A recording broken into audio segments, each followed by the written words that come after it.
자, 이 명태균 보고서라고 하는 이 보고서가 나왔는데 이게 출처는 그냥 검찰입니다. 창원 검찰이에요. 근데 이게 황금폰이 아닙니다. 강혜경 씨 폰이에요. 강혜경 씨 폰이 아니라 강혜경 씨 PC죠. PC. 강혜경 사무실 씨. PC죠.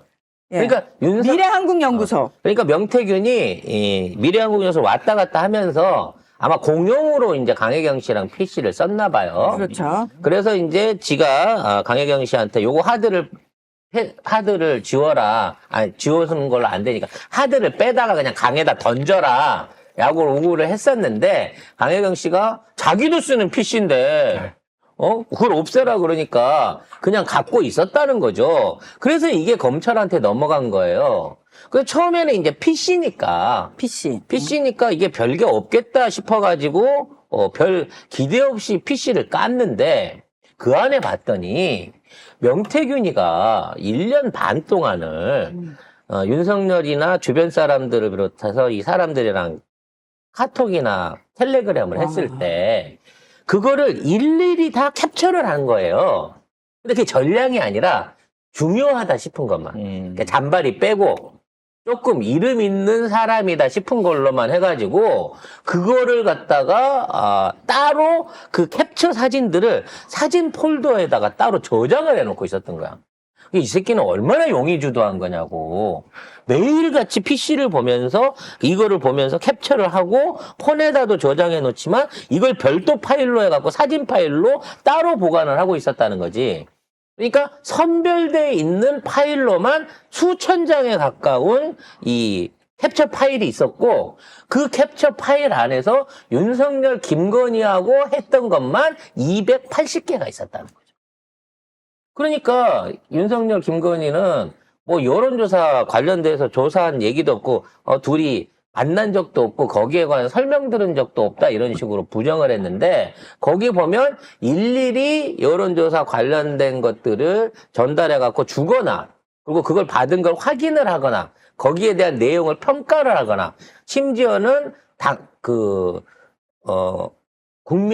국민의힘 내부에 있는 자료를 명태균이 먼저 받아서 이거를 분석해서 김건희한테 던져주는 등 실질적으로 명태균이 김건희, 윤석열과 국진당 안에 중앙당 내부 자료까지도 전부 다 관리하고 통제하고 이걸 통해 가지고 지시 내지는 조언을 주고 있었다라는 증거가 나와버린 거예요.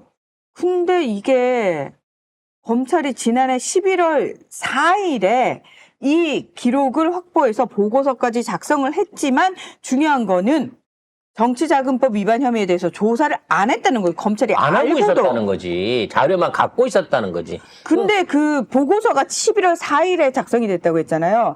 근데 11월 7일에 윤석열이가 기자회견을 열면서 저는 명태균 씨한테 무슨 여론조사를 해달라는 얘기를 한 적은 없다. 거짓말한 거예요. 그렇죠. 근데 검찰은 그걸 이미 알고 있었던 거야. 그래서 이와 같은 사안에 대한 자료가 황금폰에서 나온 것도 아니라 강혜경 씨 PC 안에서 명태균이 흘린 부스러기라는 거지. 그럼 황금폰 안에는 엄청부터 시작해갖고 훨씬 더 많은 양이 들어있을 거 아니냐고. 그렇죠. 그리고 아마 이 강혜경 씨 PC에 들어있는 것보다 훨씬 많은 게 명태균의 개인 태블릿 안에 들어있을 가능성이 높다는 거예요. 그러니까 이거는 사실은 에피타이저인데 이 정도의 사이즈인데 안에 황금폰이 다 터지게 되면 이건 윤석열, 김건희뿐만 아니라 국짐을 포함한 보수 여권에 있는 정치인 놈들은 다 싸그리 날아간다는 이런 거야. 그러니까 계엄을 안 칠 수가 없었다는 거지. 아니 그러면 지금 까불락거리고 있는 홍준표, 오세훈, 박형준, 원희룡 이런 까불락거리는 애들 있죠. 얘네들 다 명 묻었을 거란 말이에요. 다 묻었죠. 그러면 검찰이 다 가지고 있다는 거야, 캐비넷으로. 그러니까 뭐 자기들은 만난 적도 없다 뭐 이런 식으로 얘기하지만 검찰은 이미 그때 오세훈 명태균하고 카톡 주고받은 거 우리가 다 알고 있다는 확보하고 거예요. 있다. 어. 그때부터 그 얘기를 했었잖아요. 아마 이 안에 있는 정보 중에 일부일 겁니다. 현재 명태균의 황금포는 포렌식이 끝난 상태에서 내부 내용을 정리 중이라는 거야. 그러니까 오리지널은 아직 까지도 않은 상태에서 강혜경 씨 PC에서 나온 이거를 어떻게 줬는지 모르지만 뉴스타파에다가 던져줬다는 거잖아. 그래서 그럼 먼저 불질러 달라는 얘기잖아. 그 텔레그램 보면은 여기 이게 있는데 이 명태균하고 윤석열하고 대화입니다. 여기 윤석열 대통령이 돼 있고 여기 조사한 국민의힘 당내 경선 뭐 어쩌고저쩌고 해가지고 비공표라 보안 유지 부탁드립니다라고 해가지고 보고서를 보냈어요.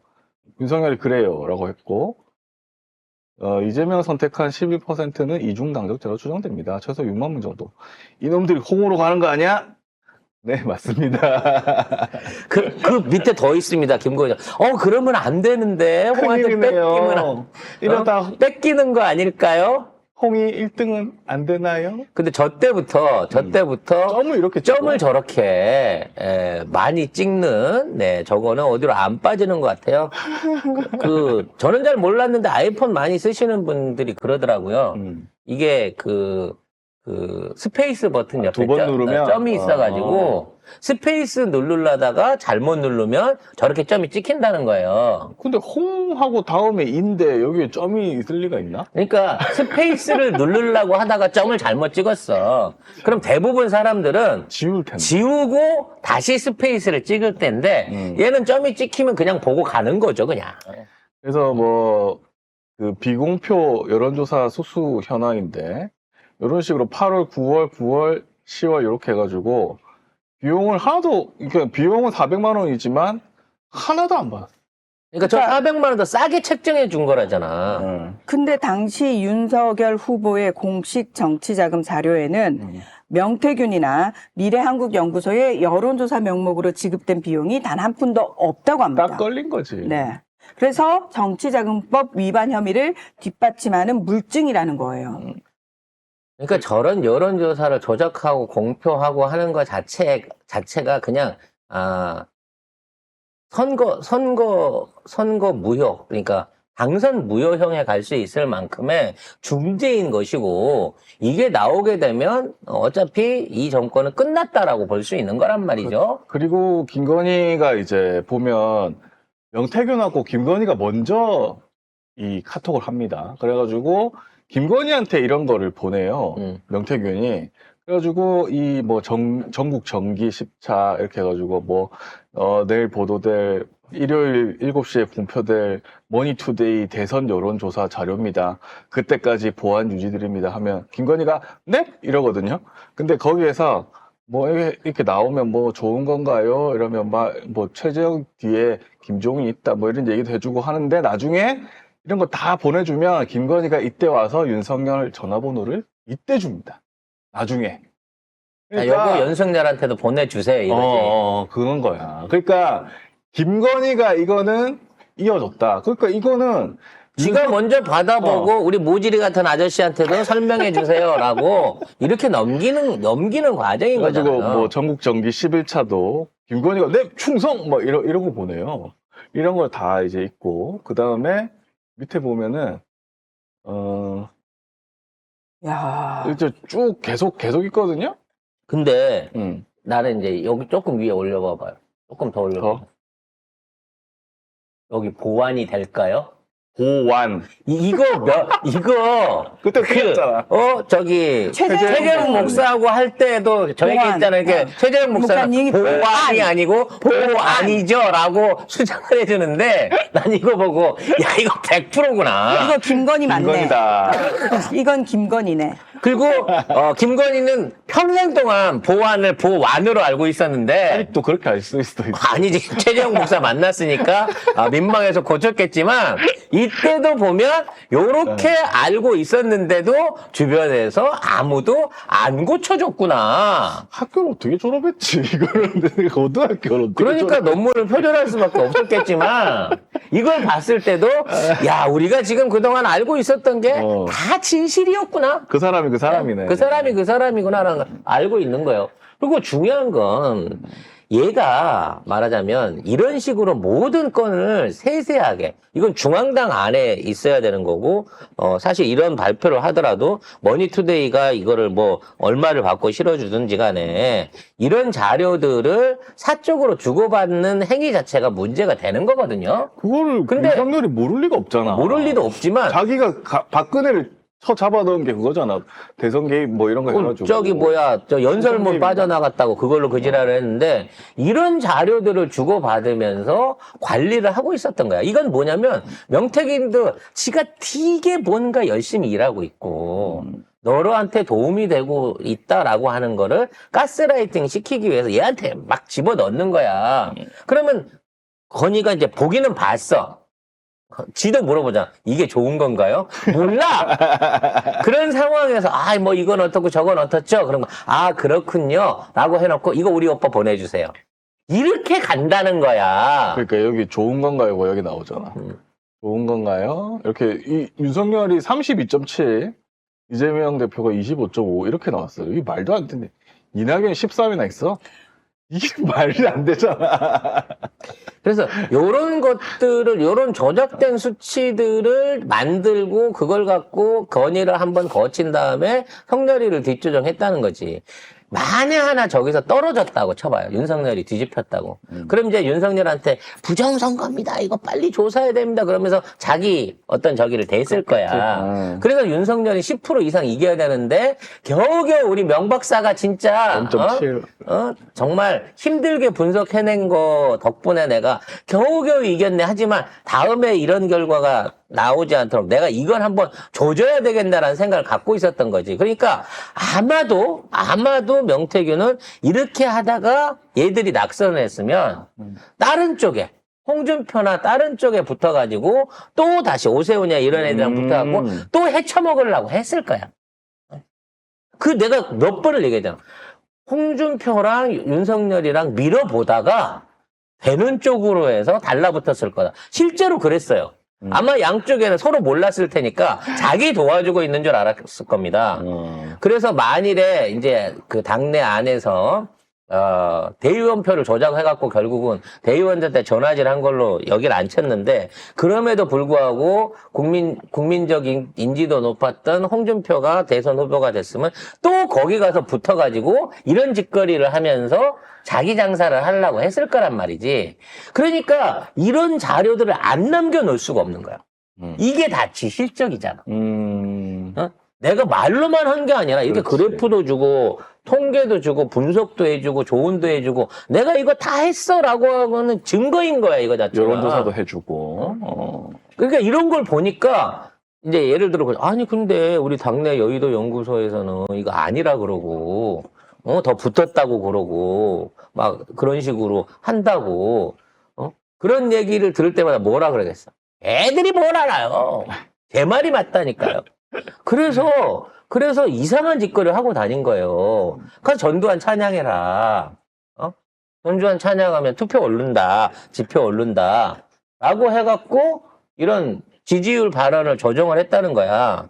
저걸로 인해서 실제적으로 여론이 좋아진 게 아닐 거예요. 그렇죠. 이걸 시켜놓고 그 아니, 여론을 만들면 지가 되지 뭐. 조작하면 돼. 만들면 되지. 그래서 봤지?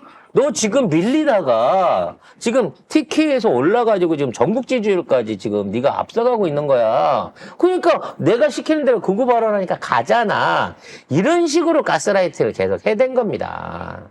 그래서 지금 이 전두환 발언도 뉴스타파에 의하면 명태균이 시킨 걸 수도 있다. 그러니까 이제 대구역의 그 동상도 홍준표한테 명태균이 시킨 걸 수 있다니까. 이걸 받고 저는 오케이 라고 하면서 만족해 했다는 거죠. 아이고. 그러니까 사실은 대구 시민들은 윤석열을 뽑은 게 아니라 명태균이를 뽑은 거예요. 지금 따져놓고. 권력의 실세로 명태균이 김건희보다도 높은 위치에 있었어야 되는 겁니다. 근데 명태균이도 지선 승리 이후에는 팽을 당한 거죠. 왜? 김건희가 늘 그러잖아. 내가 조금만 보고 아면 알잖아. 내가 반무당이잖아.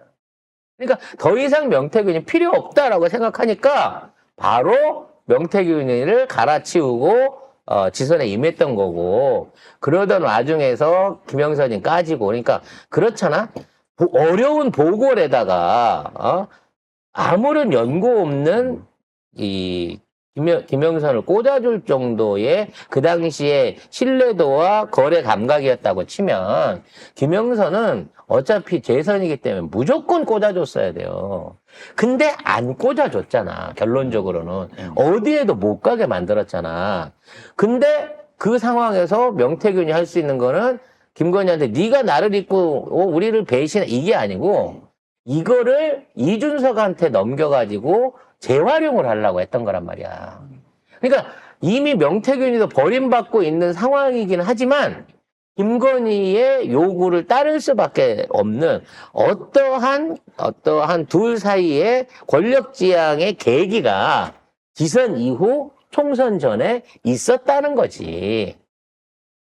아이고. 그래서 결론적으로 그때 배신감을 느낀 명태균이가 지금 뭐 창원 사업이나 이런 것들을 꾸준히 요구를 하기는 했었지만 자기 먹고 살 거에 대한 어떤 요구를 지속적으로 했을 가능성이 높고 그러던 과정에서 자기가 자기 의견들이 안 받아지니까 결국은 녹취록이라든지 김영선 관련한 선거 관련한 거를 터트려 갖고 이슈화 시켰던, 그러니까 살짝 맛만 보여주고 덮으면서 자기 어떤 뭐를 찾으려고 했던 명태균 개인의 욕심이 결과적으로는 지금의 사태를 만든 게 아니냐라는 생각이 들어요. 즉 이준석과 명태균이 짜고 김영선 게이트를 일으켰는데 그거는 지들도 이렇게까지 커질 줄 모르는 상황에서 일으킨 자폭이 아니었나라는 생각이 든다는 거죠. 그래서 그 의도를 알고 있었으면, 대엄이 성공했으면 진짜로 한동훈이 사살이지만 명태균은 바로 총살을 당했을 가능성이, 대엄법정에 의해서 총살을 당했을 수도 있는 상황이었다는 거예요. 그래서 이거죠. 계엄을 일으킨 이유는 명태균 게이트를 막기 위해서가 아니라, 그러니까 소극적으로 막기 위해서가 아니라 극적으로 여기에 대한 주도권을 자기가 쥐고 명태균이를 정리해 버리려고 하는, 그리고 명태균을 없앰으로써 꼬리를 끊어서 아예 이 게이트 자체를 막아야 된다고 하는 위기감 때문에 결국은 12월 3일에 이 명태균 황금폰이 드러나기 시작한 나흘 만에 계엄을 진행한 게 아니냐라는 확신이 점점 더 높아지고 있습니다.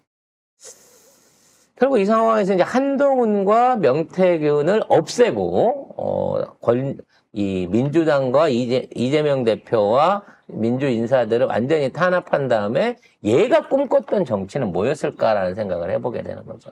그건 정치가 아니었을 거라는 거예요. 대한민국의 의회 민주주의를 아예 없애버리려고 하는 생각을 갖고 있지 않았냐. 체육관 대통령이 되려고 하는 생각을 애초부터 갖고 있지 않았냐라는 생각이 들기 때문에 2차 계엄, 북한하고의 어떤 형태의 국지전 같은 것들을 벌리려고 하는 이 계획 자체는 이제 윤석열이 말한 대로 민주당한테 한번 시범으로 보여주려고 내가 한 거지, 내가 그 다음은 없었다니까 하는 것 자체는 완전히 개소리일 가능성이 높아 보인다라는 생각이 듭니다. 하는 짓이 명태균이나 윤석열이나 똑같네. 보니까 명태균도 대충 맛만 보여주고 내가 이 정도야 하려고 그렇지. 했다고? 그렇지. 그리고 내가 여기서 입 닫으면 모든 게 해결돼 라고 가는 건데 생각지도 어이가 못한 없네. 거에서는 강혜경 씨가 이렇게 디테일한 자료들과 관련된 기록들을 가지고 대놓고 이렇게 덤벼들 줄 몰랐다는 거죠. 강혜경 씨가 등장하지 않았다고 치면, 또는 창원지검이 이 강혜경 씨를 억압해가지고 입을 못 열게끔 강압하고 지금 이화영 씨나 송영길 대표 다루듯이 해가지고 이걸로 묻어가지고 없애려고 했으면 진짜 해결될 수 있는 일이었다는 거예요. 충분히 그 선 안에서 그냥 정치자금법 수수로 해갖고 끝내고 갈 수 있었다는, 지들 나름대로 계산서가 있었다는 거지.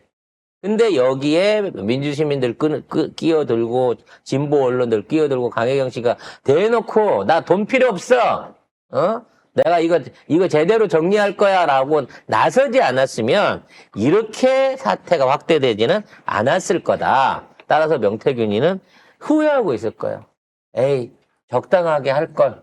결국은 내가 계엄 사태까지 만들어서 결국 내 밥그릇까지 내가 제기할 수 있는 발판까지 다 날아가게 생겼네라는 후회를 하고 있을 것으로 보입니다. 관련된 증거는 앞으로도 계속 나올 거고요. 지금 우리가 280개가 있다고 하는데 사실 들여다본 거는 한 10개?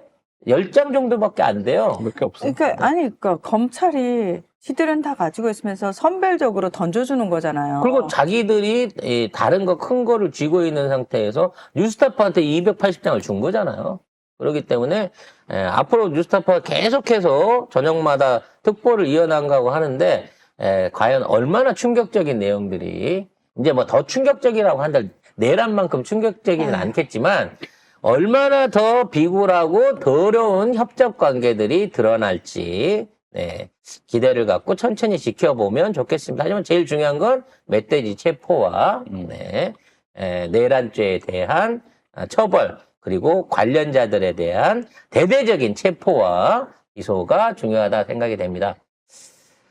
최상목이 중국에 구걸을 하기 시작했다고 합니다. 왜냐하면 최상목도 경제부총리로서 현재 대행을 하고 있기 때문에 의외로 최상목이 하면 뭐 경제적인 문제는 잘 풀리지 않을까?